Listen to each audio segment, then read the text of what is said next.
Welcome back to B Expert trainings, हमारे new course PHP learners के साथ। इस कोर्स में हम देखेंगे कि पीएचपी क्या है, पीएचपी को यूज़ कहाँ कहाँ और क्यों किया जाता है, और अगर पीएचपी सीख लें तो उसका मार्केट में क्या स्कोप है, इससे हमें क्या फ़ायदा होता है। तो चलते हैं हमारे कोर्स पीएचपी लर्नर्स की तरफ। तो सबसे पहले हम देखना चाहेंगे कि पीएचपी है क्या और ये यूज़ कहाँ कहाँ होती है। तो PHP एक सर्वर स्क्रिप्ट लैंग्वेज है जो कि एक पावरफुल टूल है और ये बिल्कुल फ्री है, और ये ASP.NET के ऑल्टरनेटिव यूज़ होती है। बेसिकली ये बहुत ज़्यादा इनकी निस्बत बहुत ज़्यादा आसान और यूज़र फ्रेंडली है। इसका लेटेस्ट वर्जन 7.3 है और ये ओपन सोर्स स्क्रिप्ट लैंग्वेज है, और हम इसको आसानी से किसी भी ऑपरेटिंग सिस्टम पर यूज़ कर सकते हैं। और ये इसकी जो PHP स्क्रिप्ट जो होते हैं वो एग्जीक्यूट होती हैं सर्वर्स के ऊपर। ठीक है, मोस्टली सर्वर्स जो हैं, अगर हम होस्ट को ही ख़रीदते हैं तो उसके ऊपर PHP की ऑप्शन लाजमी मौजूद होती है कि आप किस लैंग्वेज में आपकी वेबसाइट है, आपकी एप्लीकेशन है जो आप रन करना चाहते हैं, तो हम PHP सर्वर भी बाय करते हैं और उस पर रन करते हैं। उसके अलावा लोकल होस्ट के जो लोकल सर्वर्स होते हैं हम वो भी अपने सिस्टम में इंस्टॉल करते हैं for the local using. Okay, next जो PHP का एब्रीविएशन है वो बेसिकली है हाइपर टेक्स्ट प्रोसेसर, और ये बिल्कुल फ्री है। इसको हम कहीं से भी डाउनलोड कर सकते, गूगल से डाउनलोड कर लो, php.net से डाउनलोड कर लो, और एग्जाम्प की जो apache.org है वहाँ से भी हम आसानी से उसको डाउनलोड कर सकते हैं।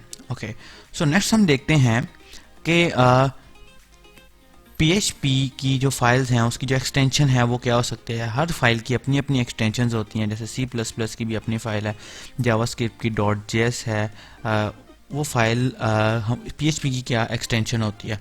तो PHP की बेसिकली जो फाइल होती है ना, PHP की फाइल के अंदर हम कोई भी कोड कर सकते हैं, HTML CSS जावास्क्रिप्ट कोई भी कोड हम PHP की फाइल के अंदर कर सकते हैं।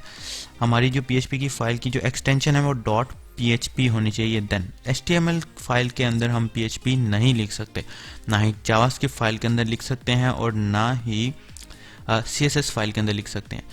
PHP जो है वो सिंपली एग्जीक्यूट होती है सर्वर पर, लोकल सर्वर हो सकता है या ऑनलाइन सर्वर हो सकता है, और इसकी जो आउटपुट होती है, जो ये रिटर्न होता है, वो सिंपल प्लेन HTML होता है। ओके, और इसकी जो फाइल एक्सटेंशन है वो .php होती है। इसके बाद हम देखते हैं कि PHP क्या कर सकती है। PHP जनरेट कर सकती है डायनामिक पेज कंटेंट, यानी कि एक पेज के ऊपर कंटेंट को जनरेट कर सकती है। लाइक वो कंटेंट डेटाबेस से भी हो सकता है, जैसे फॉर एग्जांपल आप देखते हैं OLX पर जाते हैं या फेसबुक पर देखते हैं तो अलग अलग यूज़र्स की पोस्ट्स आपको शो हो रही होती हैं जो कि बिल्कुल स्ट्रेट जा रही होती हैं, अनलिमिटेड न्यूज़ फीड्स चल रहा होता है, आए जा रही होती हैं पोस्ट। तो वो कंटेंट जो जनरेट हुआ होता है वो PHP से जनरेट हुआ होता है। PHP में कंटेंट क्रिएट हो जाता है, जो हमारी फाइल होती है वो भी क्रिएट हो सकती है। ओके, उसके बाद हमारा डेटाबेस में डाटा जो है, हमारे फॉर्म के अंदर से जो डाटा जो न्यू एंट्री है वो क्रिएट हो जाती है। फाइल को ओपन कर सकते हैं, रीड कर सकते हैं, राइट कर सकते हैं, डिलीट कर सकते हैं और क्लोज भी कर सकते हैं। उसके बाद PHP हमारा डाटा भी कलेक्ट कर सकती है। Send and receive cookies means के कुकीज़ आपने सुना होगा, मोस्टली वेबसाइट्स खोलो तो नीचे लिखा होता है allow cookies on your web browser लिखा होता है। ये बेसिकली कुकीज़ सिक्योरिटी के लिए यूज़ होती हैं कि कुकीज़ के जो मैसेज है वो सेंड भी हो सकते हैं और PHP में, और रिसीव भी हो सकते हैं। इसकी एक और चीज़ होती है सेशंस, वो शायद मैंने इसमें लिखा नहीं है। एनीवेज हम नेक्स्ट लेक्चर्स में इन सबको पढ़ेंगे। डेटाबेस, इसमें MySQL यूज़ होती है। ओके, PHP MyAdmin जो होता है वो यूज़ होता है, और उसमें हम डाटा को डिलीट कर सकते हैं, ऐड कर सकते हैं, मॉडिफाई यानी एडिट कर सकते हैं।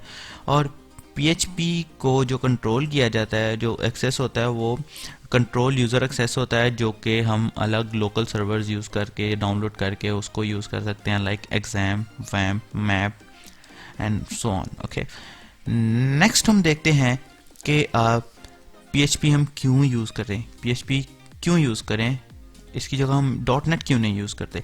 बेसिकली PHP विंडोज़ पे, लिनक्स पे, यूनिक्स, मैक OS X पे आसानी से यूज़ हो जाती है। ओके, मैक OS X का एक वर्जन है मैक OS हाई सेरा, उस पर ये यूज़ जो है ना नहीं होती, बहुत मुश्किल, डिस्टर्बेंस होती है, इंस्टॉल ही नहीं होती। एक ये चीज़ जो है ना मैंने देखी है, कुछ दिन पहले मुझे फेस करना पड़ा है। नेक्स्ट ये बिल्कुल कंपेटेबल है और ऑलमोस्ट तमाम सर्वर्स पर चल जाती है। अगर आप किसी भी वेब होस्टिंग की वेबसाइट पर जाते हैं तो आपको नज़र आ जाएगा कि वहाँ लिखा होगा कि PHP hosting and further. Next, इसका जो सपोर्ट है वो वाइड रेंज फॉर डेटाबेस है, मतलब कि हम इसमें जीबीएस के हिसाब से डेटाबेस में डाटा स्टोर कर सकते हैं। हमारी कोई जो है ना मेमोरी फिल होने का सीन, कोई इस तरह की जो सिलसिला नहीं होता। ये बिल्कुल फ्री है और अब php.net की जो अपनी वेबसाइट है वहाँ से इसको डाउनलोड कर सकते हैं। ये बिल्कुल सीखने में बहुत आसान है। And next, practice makes man perfect. तो नेक्स्ट हम बात करते हैं कि हमें क्या करना है कि हम PHP सीख सकें। तो सबसे पहले आपके सिस्टम में एग्जाम, मैम्प या वैम वट एवर इस तरह का सर्वर इंस्टॉल होना चाहिए। हम देखते हैं एग्जाम को, हमारे ब्राउज़र पे चले जाएं अगर, तो ये देखिए लाइक एग्जाम आपको मिल जाएगा, ये वैम आपको मिल जाएगा, ओके।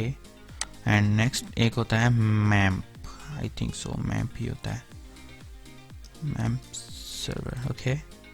तो ये देखिए ये मैम्प सर्वर है। ये 3 सर्वर हैं जो यूज़ होते हैं, लेकिन मोस्टली यूज़ एग्जाम्प होता है या वैम्प होता है। नेक्स्ट हमारे पास एक कंपाइलर होना चाहिए। जिस तरह हम C++ पर कोड करते हैं या जो किसी दूसरी लैंग्वेज पर कोड करते हैं तो HTML CSS यूज़ कर रहे होते हैं तो हमारे पास कंपाइलर होना चाहिए। तो इसी तरह PHP को यूज़ करने के लिए भी हमारे पास कंपाइलर होना चाहिए। वैसे तो PHP आसानी से हम नोटपैड पर भी लिख सकते हैं, लेकिन कंपाइलर हमारे लिए बहुत सारी आसानियाँ पैदा कर देते हैं। तो सबलाइम टेक्स्ट जो है वो बेस्ट कंपाइलर है। उसके अलावा नेटबीन्स भी हम यूज़ कर सकते हैं, एक एटम है वो भी हम यूज़ कर सकते हैं। हमारे पास एक वेब ब्राउज़र भी इंस्टॉल होना चाहिए। तो रिकमेंडेड जो है वो क्रोम है, क्रोम बहुत ज़्यादा यूज़र फ्रेंडली है। तो नेक्स्ट हम देखते हैं कि इसका सिंटैक्स क्या है। PHP को मैंने आपको बताया कि हम PHP को HTML के कोड के अंदर भी लिख सकते हैं, लेकिन शर्त यह है कि फाइल PHP की होनी चाहिए। फॉर एग्जाम्पल जो फाइल की जो एक्सटेंशन है वो .php है, जैसा कि हम अभी देखते हैं। ये मैंने index.php की फाइल बनाई, मैं इसके अंदर HTML लिखता हूँ, ओके। ये मैं ऐसे इसको सेव कर लेता हूँ। नेक्स्ट मैं जाता हूँ अपने ब्राउज़र में एंड इसको मैं रिफ्रेश करता हूँ, सिंपल आ गया। मैं कंट्रोल U करके इसका सोर्स कोड देखता हूँ तो ये देखिएगा सिंपल HTML लिखा हुआ है। यानी कि हम PHP की फाइल में कोई भी लैंग्वेज HTML CSS जावास्क्रिप्ट कोई भी वेब बेस्ड लैंग्वेज हम आसानी से यूज़ कर सकते हैं। और इसका सिंटैक्स कुछ इस तरह है, हम फॉर एग्जांपल हम HTML का ये पूरा ये लिखते हैं एंड नेक्स्ट हम इसके अंदर इस तरह यूज़ कर लेते हैं,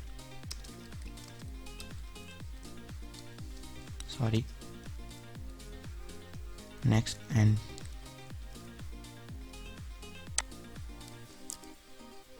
इसमें एक मज़े की बात यह है कि PHP बहुत ज़्यादा सिक्योर है, हर लिहाज से बहुत ज़्यादा सिक्योर है। जैसे हम HTML का कोड लिखा हो तो HTML के कोड में अगर हम कंट्रोल U करेंगे तो हमें सोर्स कोड शो हो जाता है। ये देखिए PHP का तो सोर्स कोड ही शो नहीं हो रहा है, या तो कुछ भी शो नहीं हो रहा।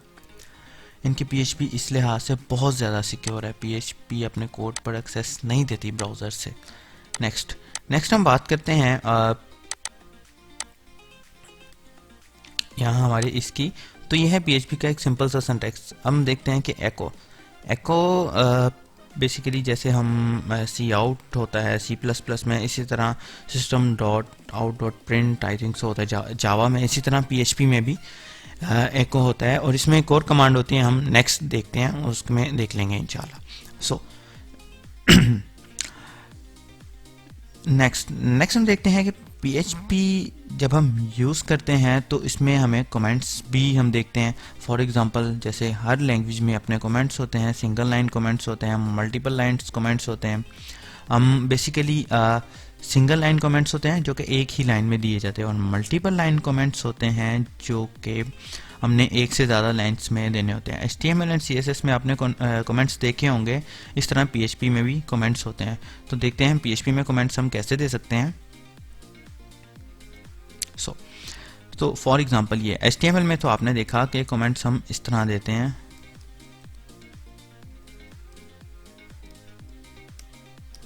HTML comment, okay. सो ये हो गया HTML कमेंट। और PHP में हम कमेंट किस तरह दे सकते हैं? इसको कमेंट देने के PHP में दो तरीके हैं। लाइक फॉर एग्जांपल मैं यहाँ लिखता हूँ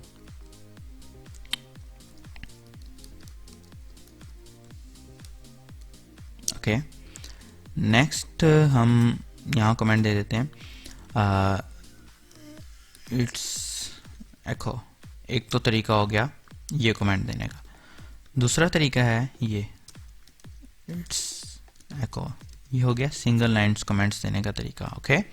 सो मल्टीपल लाइन कमेंट्स कैसे दिए जाते हैं? ये / स्टैटिक एंड स्टैटिक, ओके। सो यहाँ आप इसके दरमियान कुछ भी लिख लें, ये कमेंट्स में ही जाएगा। आई एम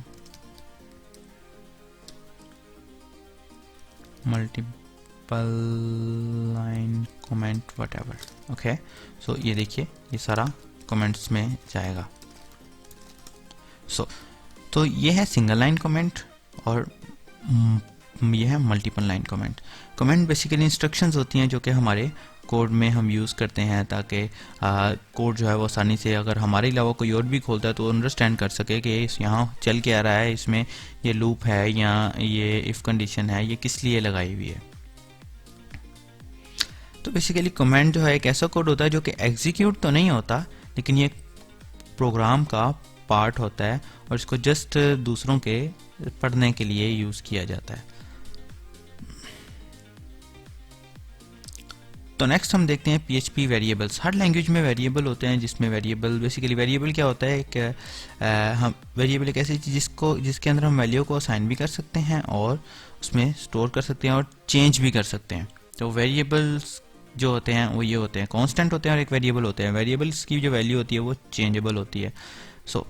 तो जो PHP वेरिएबल है वो स्टार्ट होता है $साइन से। $साइन से स्टार्ट होता है। इसमें स्ट्रिंग्स भी होते हैं, इंटीजर्स भी होते हैं, लेकिन PHP में सबसे आसान बात ये है कि जस्ट हमने उसको लिखने की ज़रूरत नहीं है कि ये फ्लोट है या ये इंटीजर है या ये स्ट्रिंग है। जस्ट $साइन वेरिएबल का नाम लिखो, इक्वल टू नेक्स्ट वेरिएबल की वैल्यू डाल दो। वो वैल्यू जैसे स्ट्रिंग हो सकती है, फ्लोट हो सकती है और इंटीजर भी हो सकती है। वेरिएबल का नाम हमेशा $साइन से ही स्टार्ट होगा और ये स्टार्ट जो है ना वेरिएबल का नाम लेटर से होना चाहिए, जो अल्फ़ाबेट से होना चाहिए, किसी नंबर से नहीं होना चाहिए। अल्फ़ाबेट के साथ अगर आप नंबर यूज़ कर लें तो एक अलग बात है, लेकिन नाम स्टार्ट हमेशा अल्फ़ाबेट से ही होना चाहिए। उसके बाद अगर हम नंबर से स्टार्ट करते हैं ना तो वो नंबर या तो हमें एरर दे देगा या तो उसको वैल्यू कंसीडर कर लेगा। सो वेरिएबल का नेम स्टार्ट होना चाहिए हमेशा $साइन और नेक्स्ट लेटर से, अल्फ़ाबेट से, नंबर से स्टार्ट नहीं होना चाहिए। तो हम इसका प्रैक्टिकल भी करते हैं। लाइक फॉर एग्जांपल मैं इसको ख़त्म करके यहाँ मैं लिख देता हूँ PHP, ओके। सो ये एक वेरिएबल बनाया मैंने, वेरिएबल बनाया और इसका नाम मैंने रख दिया वार रख दिया, ओके। सो इसके अंदर मैं एक स्ट्रिंग लिखता हूँ, I am BExpert training, okay. So इसको मैं रन करता हूँ यहाँ, चेक दिस। सॉरी, ये रन क्यों नहीं हुआ? क्योंकि हमने वैल्यू स्टोर करवा दी है लेकिन इसे कॉल नहीं किया, इस वेरिएबल को कॉल नहीं किया। वेरिएबल को कॉल कर सकते हैं हम एको के साथ। वेरिएबल को हमने कॉल किया एको के साथ, ये I am BExpert trainings, next. So ये हो गया। अब फॉर एग्जांपल ये तो हो गई, हमने स्ट्रिंग स्टोर करवाई है, लेकिन अगर हम इसके अंदर ये लिखते हैं, ये होता तो इंटीजर है, 1 लिख दिया ना, 1 एक इंटीजर है, ये मैंने इसको प्रिंट करवा दिया, होगा तो ये 1 ही प्रिंट। लेकिन प्रॉब्लम ये है कि ये इसको 1 जो कंसीडर कर रहा है, ये इसको स्ट्रिंग ही कंसीडर कर रहा है, ये इसको इंटीजर कंसीडर नहीं कर रहा। लेकिन फॉर एग्जांपल इसको मैं यहाँ से हटा के ऐसे लिख देता हूँ, ये सो एक और एग्जांपल इसके ऊपर ट्राई करते हैं। जैसे फॉर एग्जांपल मैंने 1 + 1 लिख दिया और मैंने ये किया तो ये 2 आ गया, राइट। और अगर मैं इसको इस तरह लिख देता हूँ 1 + 1, ये इस तरह आ जाएगा। और अगर मैं यहाँ वेरिएबल लिख देता हूँ जिसका नाम है 1 + 1, तो यहाँ से हमें पता लगा कि वेरिएबल जो है वो अगर हम डबल कोट्स में लिखते हैं तो वो स्ट्रिंग होता है, और अगर कोट्स के बगैर लिखते हैं तो ही वो उसको इंटीजर करेगा। लेकिन फॉर एग्जांपल मैं इसको इस तरह लिख देता हूँ, इसके अंदर एक इंटीजर की जगह एक स्ट्रिंग स्टोर करवाने की कोशिश करता हूँ, तो ये देखिए यहाँ तो हमें कोई एरर देगा। ये देखिए वार्निंग दे रहा है कि यूज़ ऑफ अनडिफाइंड कांस्टेंट, कि ये डिफाइन ही नहीं है, इसको डिफाइन करो। फिर उसने एक सोल्यूशन भी बताया कि इसको कुछ इस तरह लिखो। PHP में हम जब इंटीजर वैल्यू साइन करते हैं ना, तो हम डबल कोट्स भी यूज़ कर सकते हैं, सिंगल कोट्स भी यूज़ कर सकते हैं। इन दोनों में डिफरेंस क्या है ये हम पढ़ेंगे इंशाल्लाह नेक्स्ट। सो ये इसके बाद एक और बात मैंने अभी नोट की है, देखिए दोनों का नाम सेम था। ये वेरिएबल इसका भी नाम सेम है, इसका भी नाम सेम है। अब टेक्निकली मैंने कॉल तो इसको किया है, एक ही वेरिएबल को कॉल किया, तो टेक्निकली यहाँ तो दोनों को कॉल होना चाहिए, लेकिन PHP हमेशा लेटेस्ट वैल्यू को कॉल करेगा। जैसे फॉर एग्जांपल मैंने एक और अंदर डाल दिया वेरिएबल जिसको मैंने लिख दिया I am latest, okay. So ये देखें उसने लेटेस्ट को पकड़ा, उसने ऊपर वाले दोनों को स्किप कर दिया और उसने लेटेस्ट वेरिएबल को पकड़ा। फॉर एग्जांपल मैं लिख देता हूँ आई एम सेकेंड एंड यहाँ मैं इसको 1 लिख देता हूँ, ओके। सो यहाँ ये 1, यहाँ ये आ गया। अब PHP में एक और चीज़ है कि जो हमने वेरिएबल बना लिया है ना, एक और चीज़ मैं आपको बताऊं कि ये तो हो गया वेरिएबल। अब वेरिएबल के अंदर की वैल्यूज़ को भी हम एक एक करके एक्सेस कर सकते हैं। जैसे फॉर एग्जांपल मैं ये पकड़ता हूँ और मैं यहाँ ये लिख देता हूँ, होना चाहिए नहीं हुआ, यहाँ से सेकेंड, देखिए मैंने लिखा 3, तो टेक्निकली 1 2 3 4 यानी कि 3 से जो थर्ड से नेक्स्ट वाली वैल्यू है वो आ गई। फॉर एग्जांपल मैं यहाँ लिख देता हूँ 4, वो आगे स्पेस है तो टेक्निकली यहाँ स्पेस प्रिंट होना चाहिए, स्पेस यानी कि कुछ भी नहीं प्रिंट हो रहा है। अगर मैं लिख देता हूँ 5 तो यहाँ S आएगा। यानी कि हम PHP में छोटे छोटे वेरिएबल्स के अंदर जो मतलब कि वेरिएबल्स के अंदर की जो डिजिट्स होते हैं उसको हम उनको भी आसानी से एक्सेस कर सकते हैं।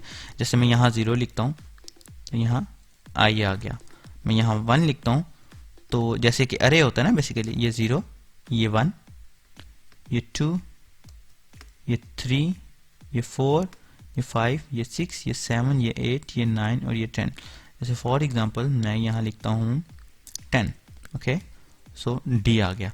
और अगर मैं इस पूरे को हटा देता हूँ तो ये क्या हो जाएगा, आई एम सेकेंड। और इसी तरह PHP हमेशा लेटेस्ट वैल्यू को ही गेट करेगा, दूसरी वैल्यूज को गेट नहीं करेगा।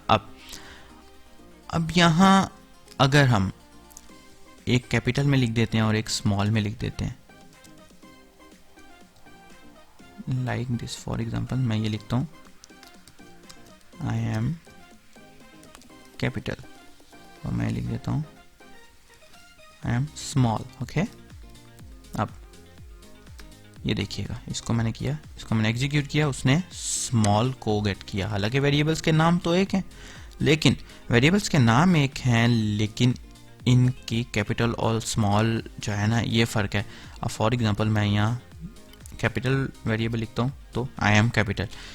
यहाँ से पता लगा कि PHP में ये वेरिएबल अलग है, ये वेरिएबल अलग है, यानी कि ये वेरिएबल PHP में अलग है और ये वेरिएबल PHP में अलग है।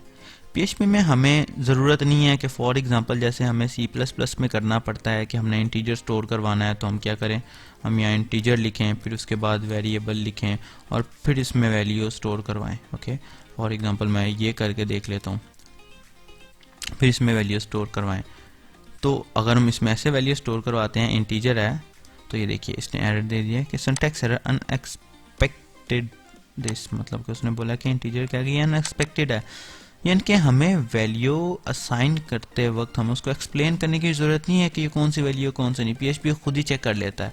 और ये एक सबसे आसान और मज़ेदार बात है पीएचपी, इसलिए जो मेन बात है ना इस पीएचपी, ये बहुत ज़्यादा आसानी है इसमें कि हमें वेरिएबल को डिक्लेयर नहीं करना पड़ता, कहीं से भी वेरिएबल को स्टार्ट कर दो वो स्टार्ट हो जाएगा। तो इसमें हमने कुछ ऐसी चीज़ें देखी हैं जो कि इंटरनेट पे कम ही मिलती हैं, लाइक फॉर एग्जांपल अगर इसको प्रैक्टिकल करो तो ही समझ आती है। देखिए ये कैपिटल वर्ड है और ये स्मॉल वर्ड है, पीएचपी के लिए दोनों ये अलग अलग वेरिएबल्स ही हैं। तो हमने देखा पीएचपी में वेरिएबल्स क्या हैं। तो नेक्स्ट चलते हैं हम के पीएचपी के अंदर जो हम प्रिंट करते हैं, हम जो अपनी स्टेटमेंट्स को प्रिंट करते हैं उसके लिए क्या यूज़ होता है। अभी मैंने आपके सामने एको यूज़ किया है, एको और प्रिंट जो है वो यूज़ होता है इसमें, और ये दोनों का यूज़ सेम ही है। तो मैंने छोटी सी एग्जांपल भी प्रेजेंटेशन में डाली है कि देखिए एको से भी यही चल रहा है और प्रिंट से भी वही चीज़ चल रही है। जैसे फॉर एग्जांपल हम इसका भी प्रैक्टिकल करते हैं, लाइक दिस वन। ओके, ये मैं इसको कमेंट्स में दे देता हूँ और एक को ख़त्म कर देते हैं फॉर द टाइम। तो इसमें मैं आपको बताऊंगा सिंगल कोट्स और डबल कोट्स में क्या डिफरेंस है। ये देखिए, ये मैंने ये किया, मैंने लिखा, मैंने आपको बताया कि पीएचपी के अंदर हम HTML CSS कुछ भी यूज़ कर सकते हैं, पीएचपी के अंदर हम HTML CSS कुछ भी यूज़ कर सकते हैं, लेकिन हम HTML JS और CSS की फाइल के अंदर पीएचपी को यूज़ नहीं कर सकते। जैसे फॉर एग्जांपल मैंने लिखा आई एम हेडिंग, ओके, इसको हम प्रिंट करवाते हैं, आई एम हेडिंग। HTML तो प्रिंट नहीं हो रही डायरेक्टली। नेक्स्ट अगर हम देखते हैं, मैं ये देखता हूँ एको हेलो phplearners.com और मैं साथ ही ब्रेक का टैग यूज़ कर लेता हूँ पीएचपी का, ओके। तो मैं देखता हूँ हेलो PHP लर्नर्स, अब ब्रेक का टैग क्या कर रहा है, लाइन ब्रेक कर रहा है। नेक्स्ट मैं क्या करता हूँ, एको छू, देखते हैं ऐसे भी रन होता है कि नहीं होता। खोला, उसने सिंटैक्स एरर दे दिया, उसने कहा है कि इसको यहाँ तो डबल कोट्स के अंदर लिखो, यहाँ ये एक वेरिएबल के अंदर स्टोर होना चाहिए, ठीक है ना। आप देखिए वो उसको अनएक्सपेक्टेड उसने दे दिया। नेक्स्ट हम देखते हैं, सॉरी ये एरर इस वजह से है, इसको भी हम टेस्ट करते हैं। हाँ हो गया प्रिंट, या सॉरी, सो हो गया प्रिंट। जैसे फॉर एग्जांपल हम नेक्स्ट आगे जो चलते हैं, फॉर एग्जांपल हम प्रिंट पर जाते हैं तो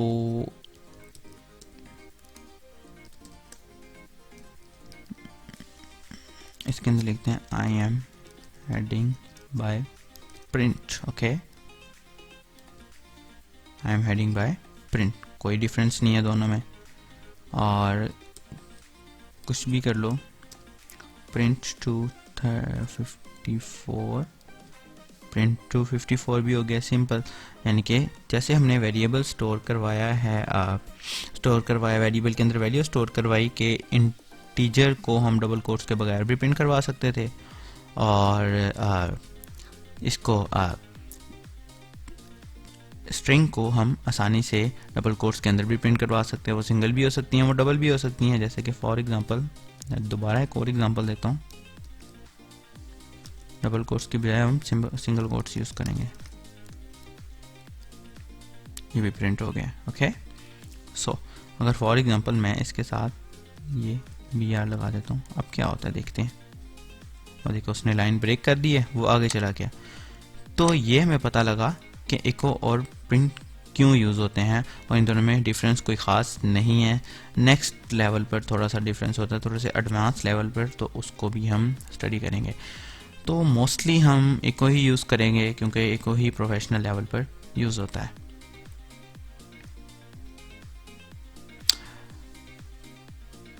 तो मिलते हैं हमारे नेक्स्ट लेक्चर में, तब तक के लिए अपना ख्याल रखें। Don't forget to subscribe, take care always, good bye.